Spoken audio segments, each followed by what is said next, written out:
Bueno, ahora vamos a seguir con lo que es la teoría de la comunicación, donde va a tener lo que es la noción y función y relación. Si sabemos que las variables no tienen su significado, sino que van a resultar significativos cuando hay una relación mutua, ¿sí? ¿Esto qué quiere decir? Que las percepciones van a ser funciones, signos que van a representar la conexión con la comunicación. Bien. Donde después tenemos la información y la retroalimentación. ¿Qué quiere decir esto? Que en la información y la retroalimentación nosotros podemos compartir observaciones, preocupaciones y sugerencias con la otra persona, ¿sí? Y también es como yo percibo a los suyos. Bien, después tenemos que dentro de la retroalimentación podemos ver que podemos tener la retroalimentación negativa y la retroalimentación positiva. Cuando nos referimos a la retroalimentación negativa, tiene que ver cuando se va a dar una homeostasis, ¿sí? Cuando hay un equilibrio en la estabilidad de las relaciones, ¿sí? A eso se refiere. Muchas veces puede pasar que nuestro cerebro capta, ¿no?, ciertas situaciones por ahí, si por un error que hemos cometido vamos y tocamos el fuego y constantemente sabemos que nos quemamos y después el cerebro internalizó que eso nos quemó y no vamos a ir a volver a hacer eso. A eso se refiere cuando habla de equilibrio, pero también tiene que ver con ese equilibrio, ese homeostasis, ¿sí? Con respecto a las relaciones, ¿sí? Cuando hay un equilibrio, cuando hay una confianza, cuando no hay problemas, ¿sí? A eso se refiere. Y después tenemos la retroalimentación positiva, que acá tiene que ver más que nada con la pérdida de la estabilidad o equilibrio que puede pasar en los grupos, ¿sí? En la familia, en las parejas, en los grupos desconocidos, que puede entenderse como circuitos de retroalimentación, ya que la conducta de cada persona puede afectar a las de otras, ¿sí? Y ahí, bueno, ahí ya se pierde lo que es el equilibrio. Ahí lo que se puede dar que el control es imposible, sí, puede variar, pero es difícil poder coordinar, planear actividades con otras personas, ¿sí? A eso se refiere. Después tenemos la redundancia.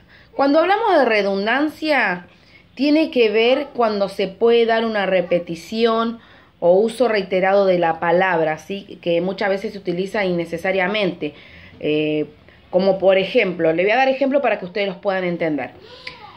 Temprano madrugo la madrugada. Como que repite, sí. A eso se refiere la redundancia. Otra de las cuestiones puede ser la justicia justa, correcta y recta. Está diciendo todo lo mismo, ¿sí?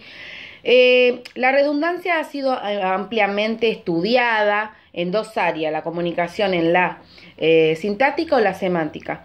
También nos dice que a pesar del cual todos podemos percibir y corregir un error de imprenta, agregar otra palabra que falta, ¿sí? Como que la redundancia también se puede corregir, a eso se refiere. Después tenemos la redundancia pragmática, que esto tiene que ver con los conocimientos que podemos tener, que nosotros podemos corregir, modificar y predecir la conducta, ¿sí? A eso se refiere también, que podemos modificarlo. Bien, después vamos a tener la metacomunicación. Es fundamental poder entender la metacomunicación, porque la metacomunicación se refiere a todas las señales, proposiciones intercambiadas en el acto comunicativo, ¿sí? Es el tipo o modo de mensaje que se están intercambiando.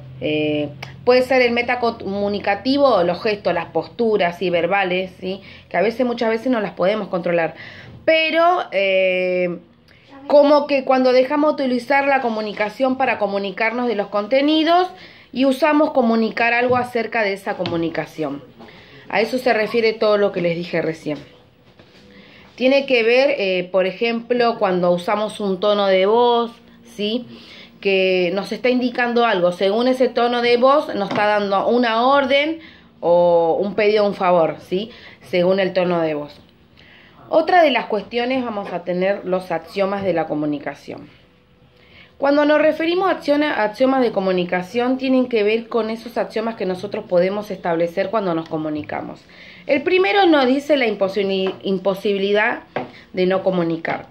¿A qué se refiere con esto? Nosotros siempre vamos a estar comunicados, ¿sí? Porque el mensaje es la unidad singular, ¿sí? Y que a través del uso de series de mensajes nosotros vamos a generar lo que es la interacción, ¿sí? Que va a constituir lo que es el nivel más elevado de la comunicación humana, ¿sí? Entonces los mensajes, esos intercambios van a producir lo que es la interacción. Bien, después tenemos en el segundo axioma vamos a tener los niveles de contenido de las relaciones en la comunicación, ¿sí? Es fundamental que toda comunicación va a implicar que un compromiso y que va a definir una relación, ¿sí? Esa comunicación que se va a ir dando. Una comunicación no solo va a transmitir información, sino que también va a imponer conductas, ¿sí? Porque muchas veces puede ser que nosotros estamos comunicándonos e impone conductas según ese tipo de comunicación, el enojo, ¿sí? O cuando nos comunicamos, ¿sí? De mala manera con la otra persona, entonces estamos imponiendo conductas también, a eso se refiere. Otra de las cuestiones son los aspectos referenciales, ¿sí? Que esto tiene que ver los datos que van a comunicar ese contenido, ¿sí? Eso es fundamental para que ustedes los entiendan. Bien, después tenemos el aspecto connotativo. Esto quiere decir ese tipo de mensaje que yo voy a transmitir, que debe entenderse, qué es, ¿sí? ¿Qué significado en esa relación que se va a dar en los comunicantes, ¿no? Que se entiende, ¿sí? Es fundamental, sí, que toda comunicación es un aspecto de contenido y un aspecto relacional, ¿sí? Es fundamental esto. Bien, después tenemos el axioma 3, ¿sí? Que es la puntuación de la secuencia de los hechos. Para poder entender tiene que ver lo que puede llegar a causar esto, que son incontables los conflictos en las relaciones. Puede ser los conflictos que se pueden suceder en las relaciones, ¿sí? Eso es fundamental para poder entenderlo. Después tenemos el axioma 4, que nos dice que la comunicación digital o analógica. Cuando nos referimos que la comunicación digital tiene que ver, ¿no? Con respecto a las redes sociales, ¿no? Los YouTube, hacer videollamadas, ¿sí? A eso se refiere. Y cuando nos referimos a la comunicación analógica, es toda comunicación no verbal, ¿sí? Incluyendo postura, gestos, tiene que ver también las expresiones faciales, el tono de voz que voy a utilizar, la secuencia, el ritmo de las cadenas de las palabras que yo voy a utilizar, ¿sí? Es fundamental esto, ¿no? Muchas veces nosotros también utilizamos la comunicación digital o analógicamente, ¿sí? Eso hay que tenerlo en cuenta. Y después tenemos el axioma de interacción asimétrica complementaria.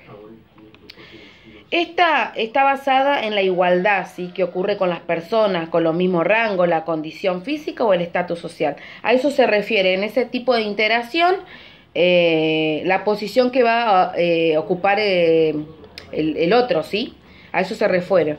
Que viven iguales, a eso se refiere. Por ejemplo, en hermanos, en alumnos, ¿sí?